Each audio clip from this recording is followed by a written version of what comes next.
Korang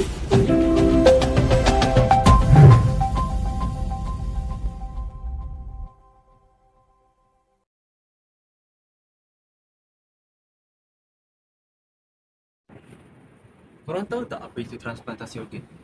Tak tahu? Mari saya terangkan. Transplantasi organ tu adalah satu prosedur medis yang di mana memindahkan organ yang sihat daripada penderma kepada orang penerima yang kerana organnya tidak sihat ataupun tidak berfungsi dengan baik. Contoh organ kita boleh derma ni ada banyak.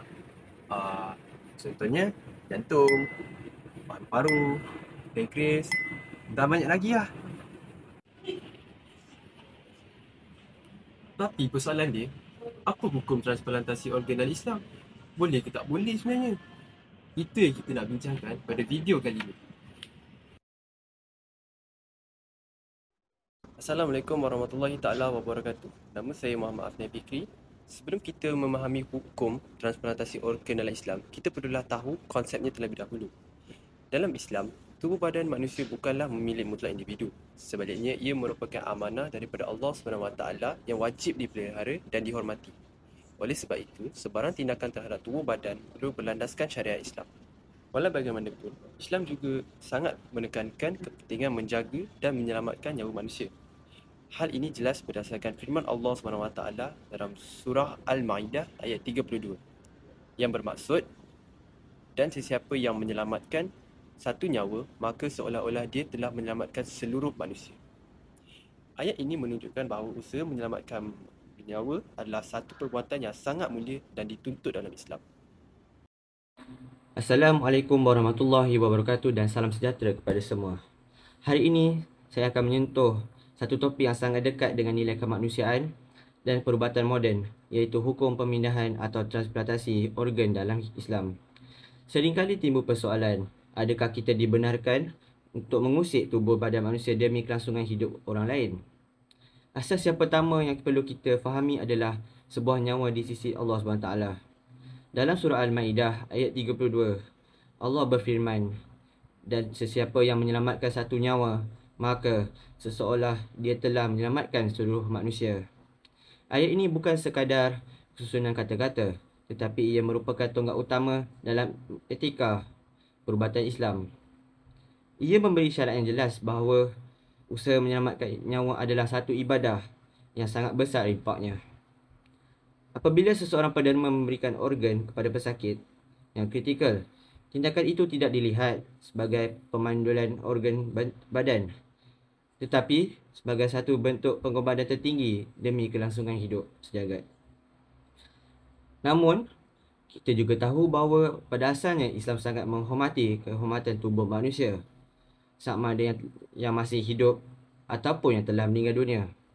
Di sinilah Islam menunjukkan sifat fleksibiliti dan rahmahnya melalui kaedah fiqh yang sangat masyhur, iaitu al-darurat tubihul mahzurat, yang bermaksud keadaan darurat menghapuskan perkara yang dilarang.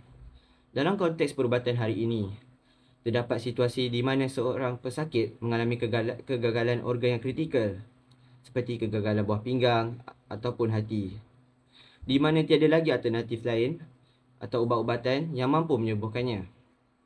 Dalam keadaan darurat ini, di mana nyawa menjadi taruhan, sesuatu yang pada asalnya dilarang atau makruh boleh bertukar menjadi harus.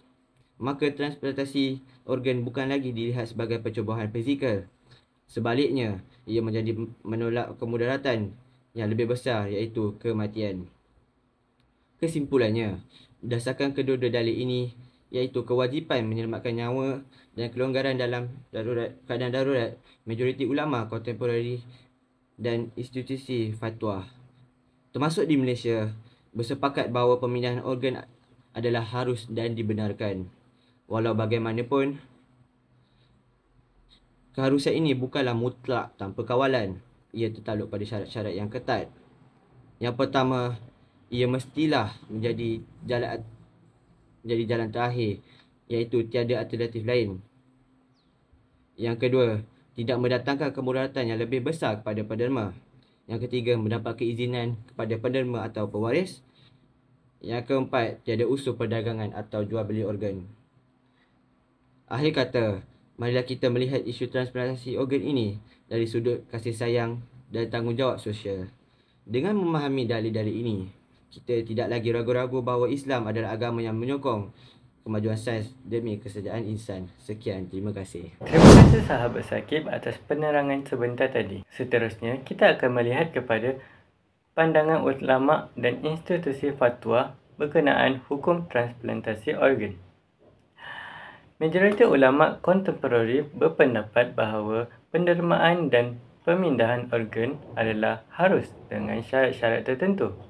Pandangan ini selari dengan keputusan Majlis Fatwa Kebangsaan Malaysia yang mengharuskan pendermaan organ sebagai satu bentuk kebajikan dan ihsan sesama manusia. Antara hujah utama ulama ialah transplantasi organ bertujuan untuk menyelamatkan nyawa, mengurangkan penderitaan pesakit dan meningkatkan kualiti hidup manusia.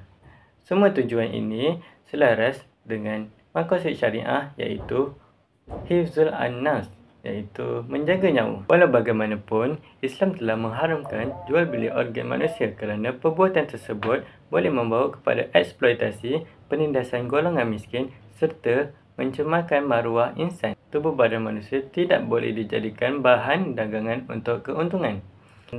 Seperti yang sahabat Afnan beritahu, tubuh badan manusia bukanlah milik mutlak individu.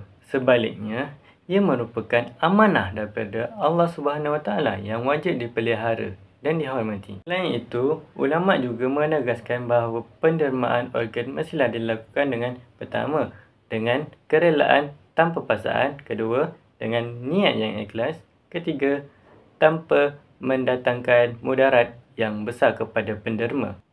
Oleh itu, pendermaan organ dalam Islam bukan sahaja satu perubatan, malah ia melibatkan nilai kemanusiaan, etika dan tanggungjawab moral yang tinggi.